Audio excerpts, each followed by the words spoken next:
Well, instead of publicly focusing on the pandemic or a stimulus or the presidential transition, today, President Trump is taking on Fox News, as you see right here, retweeting days-old replies, bashing the channel and suggesting that Fox is to blame for his defeat. Joining me now, CNN chief media correspondent Brian Stelter, anchor of Reliable Sources. Brian, this country is in a crisis right now. Just looking at the coronavirus alone, why is the president doing this? Why is he focused on Fox in the midst of what this country is going through right now? Yeah, he is tweeting more about Fox News than about COVID. It shows his 5 stages of grief, and it signals that he is still in the anger phase. He is angry at Fox, and so are some of Fox's loyal viewers. They are angry that Fox called Arizona for Biden early on. They are angry that Fox is rightly identifying Biden as the president-elect. And so Trump and some of his fans are lashing out on social media. Pamela, this has always been a marriage of convenience between Rupert Murdoch and Donald Trump. It's always been a marriage of convenience. Certainly, both sides are saying hurtful words right now, but it is still a marriage. Trump might be threatening to see other people, but this is still a marriage. Trump is also promoting Sean Hannity, sharing clips that he likes on Fox, so it's complicated, and divorce could be down the road, but not yet.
Think about it is this.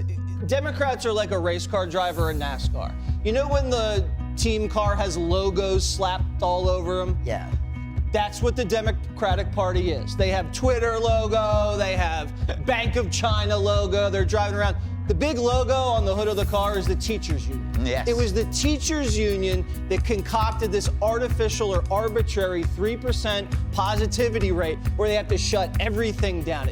This new extreme, radical, democratic, socialist, and even lawless party, they're on a quest for power at all costs. And they're vowing to destroy anyone and everyone that dares to get in their way. And the thing that people have to remember is, socialism is not a platform of ideas and services and free stuff that they're going to give away. Socialism is a form of tyranny. It's a form of running the government so that you control people's lives at the all the way down to what they put in their mouths.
segment about voter fraud and investigations into it, we told you about Sidney Powell, the former federal prosecutor, and her claim that roughly 7 million votes were secretly changed on election night by rigged vote-counting software.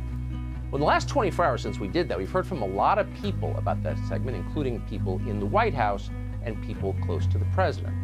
Like us, they have concluded that this election was not fair. Like us, they are willing to believe any explanation for what happened. Like us, they have not seen a single piece of evidence showing that software changed votes. Doesn't mean it didn't happen. It might have happened. It means they haven't seen any evidence that it happened. And by they, we are including other members of Donald Trump's own legal team. They have not seen Powell's evidence either. No testimony from employees inside the software companies, no damning internal documents, no copies of the software itself. So that's where we are. Sidney Powell came on Fox this morning and suggested we may not have to wait much longer. I fully expect, she says, that we will be able to prove all of it in a court within the next 2 weeks. Well, as far as we're concerned, that is great news. If Sidney Powell can prove the technology companies switched millions of votes and stole a presidential election, she will have almost single-handedly uncovered the greatest crime in the history of this country, and no one will be more grateful for that than us.